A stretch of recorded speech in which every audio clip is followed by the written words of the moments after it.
एक छोटे से गांव में, जहां हरियाली और शांति का वास था, एक कुम्हार रहता था। उसका नाम रविंद्र था। रविंद्र मिट्टी के बर्तन बनाने का काम करता था। उसके हाथों से बने बर्तनों की मांग पूरे गांव में थी। रविंद्र ने अपने काम को इतनी मेहनत और लगन से सीखा था कि उसके बर्तनों की खुशबू और मजबूती दूर दूर तक मशहूर थी।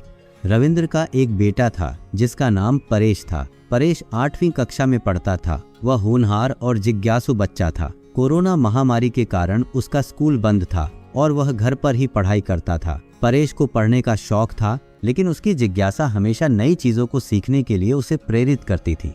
रविंद्र ने मिट्टी ढोने के लिए 5-7 गधे पाल रखे थे। ये गधे उसके काम के लिए बहुत महत्वपूर्ण थे। वह इन गधों की देखभाल बहुत अच्छे से करता था, क्योंकि उसके काम की रीढ़ ये गधे ही थे। परेश भी इन गधों से बहुत प्यार करता था और उनकी देखभाल में अपने पिता का हाथ बंटाता था। एक दिन की बात है, परेश हिंदी का पाठ पढ़ रहा था। उसने एक मुहावरा पढ़ा, एक पंथ दो काज। यह मुहावरा उसकी समझ में नहीं आया। उसने सोचा, इसका मतलब क्या होता है?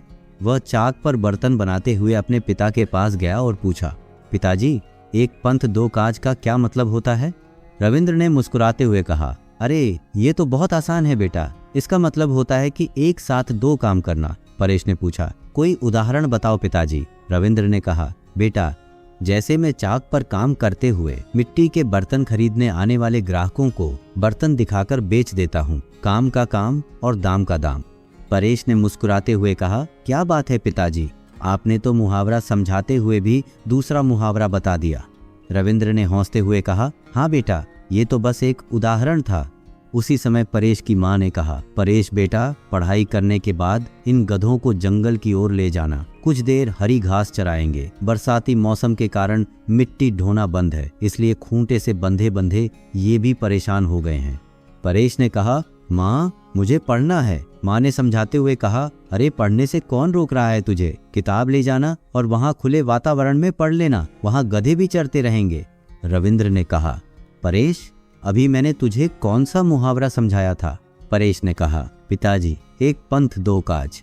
रविंद्र ने कहा, तुम्हारी माँ भी तो यही कह रही है कि गधों को चराते चराते अपनी पढ़ाई भी करते रहना, वहाँ तुझे कोई रोक टोक भी नहीं करेगा। परेश ने अपने माँ और पिताजी की बात मान ली और वह गधों को लेकर जंगल की तरफ निकल गया। उनमें एक गधा थोड़ा शरारती था। वह चरते चरते इधर उधर खेतों की तरफ चला जाता, फसल खराब न कर दे, इसलिए उस पर नजर रखना भी जरूरी था। परेश ने सोचा, कैसे मैं पढ़ाई में रुकावट न आने दूं और उस शरारती गधे पर भी निगरानी रखूं। उसने एक तरकीब निकाली। वह अपनी किताब लेकर गधे की पीठ पर बैठ गया। गधा चरता रहा और परेश किताब पढ़ने लगा। गधे की पीठ पर बैठकर परेश को तो मजा आने लगा। आते जाते जो भी लोग उसे देखते तो यही कहते, बच्चा हो तो इसके जैसा मेहनती, एक पंथ 2 काज कर रहा है, अपनी पढ़ाई भी और साथ ही साथ गधों की रखवाली भी। परेश को यह सुनकर बहुत खुशी होती थी। वह सोचता, मैंने सही तरकीब निकाली है, अब मैं पढ़ाई भी कर सकता हूँ और गधों की देखभाल भी। एक दिन जब परेश गधे की पीठ पर बैठा पढ़ रहा था तो उसने देखा कि उसका शरारती गधा फिर से खेतों की तरफ भाग रहा है। परेश ने तुरंत उसे रोकने की कोशिश की, लेकिन गधा बहुत तेजी से भाग रहा था। परेश ने सोचा, अगर यह गधा खेत में चला गया तो फसल खराब हो जाएगी। उसने तुरंत अपनी किताब बंद की और गधे की पीठ से कूदकर उसे रोकने के लिए दौड़ा। गधा बहुत तेज था, लेकिन परेश ने हार नहीं मानी। उसने गधे को पकड़ लिया और उसे वापस घास चरने वाली जगह पर ले आया। परेश ने गधे को डांटा, तुम इतने शरारती क्यों हो? अगर तुम खेत में चले गए तो फसल खराब हो जाएगी। गधा जैसे परेश की बात समझ गया हो, वह शांत हो गया और घास चरने लगा। परेश ने सोचा, मुझे इस गधे पर और ध्यान देना होगा। उसने फिर से गधे की पीठ पर बैठकर पढ़ाई शुरू कर दी। इस बार उसने गधे की गति पर भी नजर रखी ताकि वह फिर से भाग न जाए। गांव वालों ने परेश की मेहनत और समझदारी की तारीफ करनी शुरू कर दी। वे कहते, इस बच्चे ने एक पंथ 2 काज वाली बात को सच कर दिखाया है। वह पढ़ाई भी कर रहा है और गधों की देखभाल भी। एक दिन गांव के सरपंच ने परेश को देखा और उसकी तारीफ करते हुए कहा, बेटा, तुम्हारी मेहनत और लगन देखकर बहुत खुशी होती है। तुम्हारे जैसे बच्चे ही गांव का नाम रोशन करते हैं। परेश ने मुस्कुराते हुए कहा, धन्यवाद सरपंच जी, मैं बस अपना काम कर रहा हूँ। सरपंच ने कहा, तुम्हारी यही लगन तुम्हें आगे बढ़ाएगी। परेश की माँ और पिता को भी उस पर गर्व हो रहा था। वे सोचते, हमारा बेटा इतना समझदार और मेहनती है। रविंद्र ने परेश से कहा, बेटा तुमने एक पंथ दो काज वाली बात को सच कर दिखाया है, मुझे तुम पर गर्व है। परेश ने कहा, पिताजी ये तो आपकी सीख का नतीजा है। आपने मुझे हमेशा मेहनत और लगन से काम करने की सीख दी है। परेश ने गधों की देखभाल करने की जिम्मेदारी पूरी लगन से निभाई। वह हर दिन गधों को जंगल ले जाता और उन्हें हरी घास चराता। उसने गधों के लिए एक नियम बना लिया था कि वे खेतों की तरफ नहीं जाएंगे। एक दिन जब परेश गधों को लेकर जंगल जा रहा था तो उसने देखा कि एक गधा लंगड़ा कर चल रहा है। परेश ने तुरंत उसकी तरफ ध्यान दिया और देखा कि उसके पैर में कांटा चुभा हुआ है। परेश ने तुरंत गधे के पैर से कांटा निकाला और उसकी मरहम पट्टी की। उसने गधे को आराम करने दिया और बाकी गधों को घास चराया। गधा जल्दी ही ठीक हो गया और फिर से चलने लगा।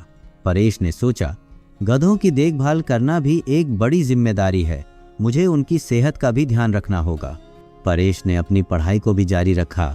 वह हर दिन गधों को चराते हुए अपनी किताबें पढ़ता था। उसने सोचा, मुझे अच्छे नंबरों से पास होना है ताकि मैं आगे की पढ़ाई जारी रख सकूं। एक दिन उसके स्कूल के शिक्षक गांव आए और परेश से मिले। उन्होंने परेश की पढ़ाई के बारे में पूछा। परेश ने बताया कि वह घर पर ही पढ़ाई कर रहा है और गधों की देखभाल भी कर रहा है। शिक्षक ने कहा, परेश तुम्हारी लगन और मेहनत देखकर बहुत खुशी होती है। तुम्हारे जैसे बच्चे ही समाज का निर्माण करते हैं। परेश ने कहा, धन्यवाद सर, मैं बस अपना काम कर रहा हूँ। शिक्षक ने कहा, तुम्हारी यही लगन तुम्हें आगे बढ़ाएगी। गांव में कुछ समस्याएं भी थीं। बरसात के मौसम में मिट्टी ढोना मुश्किल हो जाता था, जिससे रविंद्र का काम प्रभावित होता था। गांव वालों ने सोचा कि कैसे इस समस्या का समाधान किया जाए। एक दिन गांव की पंचायत में इस मुद्दे पर चर्चा हुई। सरपंच ने कहा, हमें मिट्टी ढोने के लिए एक बेहतर तरीका ढूंढना होगा। गांव वालों ने सोचा कि कैसे वे इस समस्या का समाधान कर सकते हैं। परेश ने सोचा, क्यों न हम गधों की मदद से मिट्टी ढोने का काम करें। उसने अपने पिता से यह बात कही। रविंद्र ने कहा, बेटा ये तो अच्छा विचार है, हम गधों की मदद से मिट्टी ढो सकते हैं। गांव वालों ने इस विचार को सराहा और उसे लागू करने का फैसला किया। उन्होंने गधों की मदद से मिट्टी ढोने का काम शुरू किया। इससे रविंद्र का काम आसान हो गया और गांव की समस्या का समाधान भी हो गया। परेश की मेहनत और लगन का परिणाम सामने आने लगा। उसने अपनी पढ़ाई में अच्छे नंबर हासिल किए और गांव वालों की तारीफ भी पाई। उसके पिता रविंद्र को भी उस पर गर्व हो रहा था।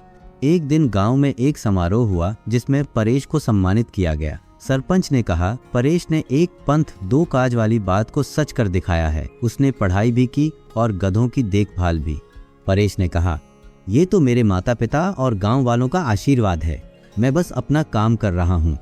परेश ने अपने भविष्य के बारे में सोचना शुरू किया। उसने सोचा, मुझे आगे की पढ़ाई जारी रखनी है और एक अच्छा इंसान बनना है। उसने अपने माता पिता से कहा, मैं आगे की पढ़ाई करना चाहता हूँ ताकि मैं समाज के लिए कुछ अच्छा कर सकूं। रविंद्र ने कहा, बेटा तुम्हारी यही सोच तुम्हें आगे बढ़ाएगी, हम तुम्हारे साथ हैं। परेश की माँ ने कहा, बेटा तुम्हारी मेहनत और लगन से हमें बहुत खुशी होती है। परेश ने सोचा, मैं अपने गांव के लिए कुछ अच्छा करना चाहता हूँ। मैं चाहता हूँ कि मेरे गांव के बच्चे भी अच्छी पढ़ाई करें और समाज के लिए कुछ अच्छा करें। परेश ने अपनी पढ़ाई जारी रखी और गांव के लिए काम करना शुरू किया। उसने गांव के बच्चों को पढ़ाने का काम भी शुरू किया ताकि वे भी अच्छी पढ़ाई कर सकें। परेश की कहानी गांव में मशहूर हो गई। लोग उसकी मेहनत और लगन की तारीफ करते थे। परेश ने सोचा, मैं बस अपना काम कर रहा हूँ, मेरी मेहनत और लगन ही मुझे आगे बढ़ाएगी। परेश की कहानी ने सभी को सिखाया कि अगर मेहनत और लगन से काम किया जाए तो कोई भी मुश्किल आसान हो सकती है। उसने एक पंथ दो काज वाली बात को सच कर दिखाया और सभी के लिए एक मिसाल बन गया।